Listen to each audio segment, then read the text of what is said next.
You said in your Detroit speech that you want to renegotiate your USMCA deal with Canada and Mexico. Yeah. But doesn't that undermine the deal that you put together? No, because I put together a deal that gives me the right to renegotiate, because these are very smart people. Why do you want to renegotiate it? Because I want to make it a much better deal. I want to take advantage now of the car industry. Which lets me do that.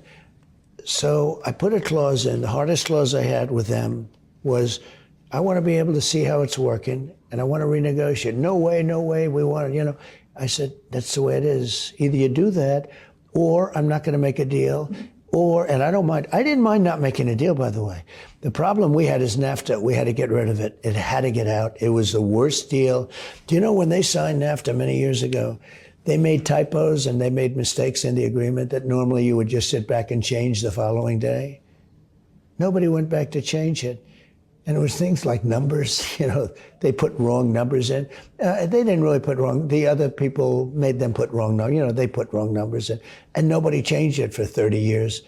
So what about USMCA? What do you want to renegotiate? There are always things that you can do better. I got a clause that gives me the right to renegotiate it. Who else would think of that except a business person, a good one? I'm a really good business person, I will tell you. So that's the story. I'm able to renegotiate it. And I will renegotiate to the benefit of our country. We've been screwed by Mexico and by China and by Canada and by the European Union. Oh, European Union, it sounds so nice. The villages of the European Union, right? They are brutal. When you add up all of those countries, they're about the same size as us. They're a little bit smaller. And the European Union takes advantage of us unbelievably. But I made a great deal with Japan. I made a great deal with South Korea. I said to them, we've got 40,000 soldiers over there. They're in harm's way. Now, I happen to get along with Kim Jong-un very well. If I didn't, and it started off nasty, remember? Little Rocket Man? I called him Little Rocket Man. He called me things. And then he said, I have a red button on my desk. And I said, I have a red button also, but it's bigger and my red button works. And it was really nasty, and a lot of people were worried, actually. And then he called me, and he said, I'd like to get together. I asked President Obama. He said the single biggest problem we had was North Korea. They have great nuclear force.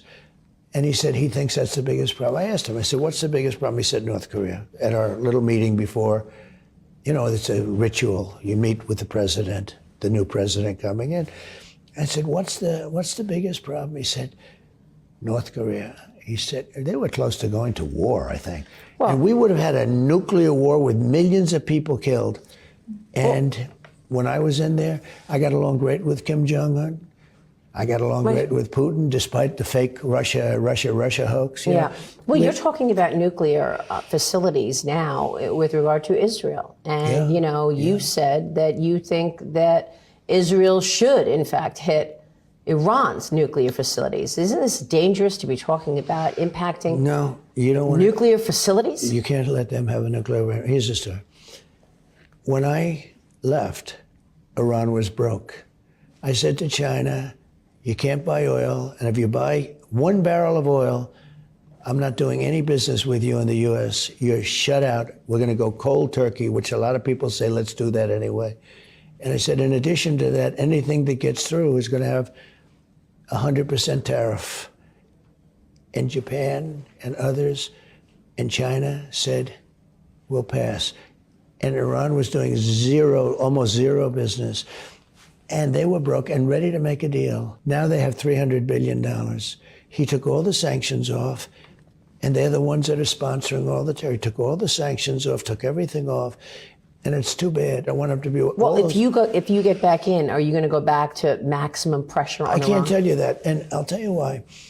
I think it's so bad to tell a broadcaster, and you're a good one, a journalist. I don't want to say what I'm going to do in a negotiation, because you can't negotiate that way. I thought it was odd that today President Biden said that he spoke with Israeli Prime Minister Benjamin Netanyahu for the first time in 7 weeks or something. Pathetic. They've been at war for over a year, and he hasn't spoken with him in 7 weeks. When was the last time you've spoken with Netanyahu? Like 2 days ago. And he came to my house in Florida, Mar-a-Lago, with his wife, who was lovely. But he came to Mar-a-Lago. He came to, I guess he was I saw the visit. at the White House, maybe the UN. Is there anything you could share with us in terms of that, the Israel-Iran conflict? What would you do to end the war on Israel? I could tell you that Bibi has been very strong. He is not listening to Biden. It sounds like he stopped sharing information with the U.S. Look, Biden is the one that came up with the Afghanistan plan. Take the soldiers out first and leave all that weakness.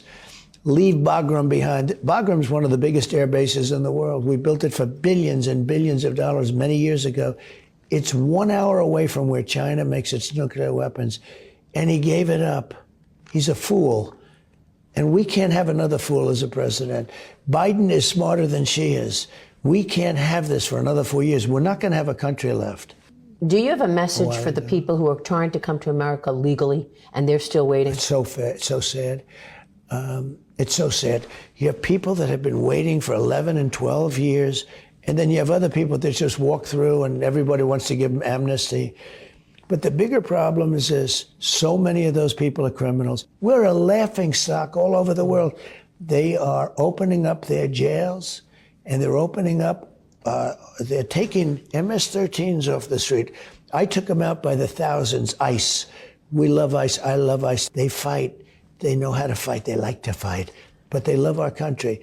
And you put them into what they call a rat pack of MS-13, probably the worst gangs in the world. They use knives because it hurts people more. You put them into that, and it's a rough deal. But there are people who are coming here legally, and they're waiting for years to get their citizenship. So do you have a message for those people? Yeah, stay there, because we want people to come in. Just so you understand, I want people to come in, but they have to come in legally. That's going to be stepped up. You know, we need more people, especially when these companies are coming in. We're going to have companies. But they have to come in with love for the country, and they have to come in with some competence.